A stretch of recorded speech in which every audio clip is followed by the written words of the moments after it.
Pendant les conférences Trophée Béton, on parle béton un peu différemment. Le béton, c'est le plus naturel des matériaux artificiels d'une certaine manière.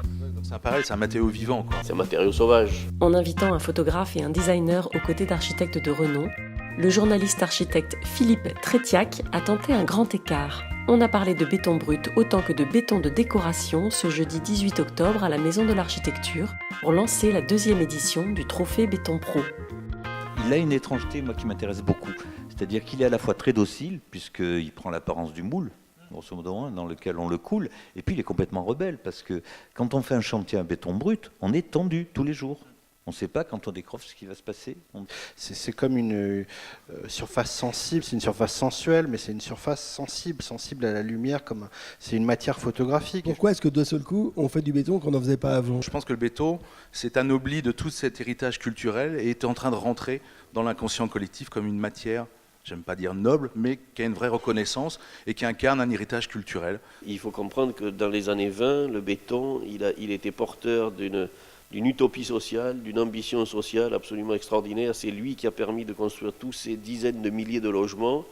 Intrinsèquement liés au béton, il y a une utopie sociale. Un grand écart sur le béton qui n'a pas laissé le public de marbre.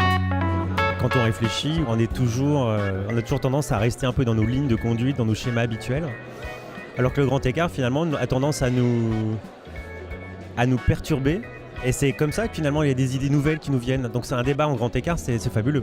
C'était extraordinaire de voir cette richesse dans les discussions sur ce matériau qui finalement peut paraître un matériau monolithique justement tout le temps et puis finalement qui en ressort comme étant très sensible, très sensuel. Et je pense que voilà, là on a pris toute la grandeur de ce matériau qui est juste génial.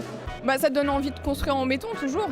Voilà, on sait qu'on peut faire énormément de choses avec le béton. Et oui, ça donne envie de construire en béton, ouais.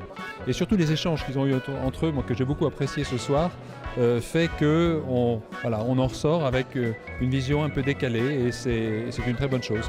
À l'initiative des associations Bétocib et Simbéton, le Trophée Béton Pro est une distinction biennale qui met en lumière des réalisations architecturales remarquables en béton. Il est placé sous le haut patronage du ministère de la Culture et de la Communication. Les inscriptions au Trophée Béton Pro sont ouvertes en ligne. Prochain rendez-vous, le 10 janvier pour la remise des prix du Trophée Béton École.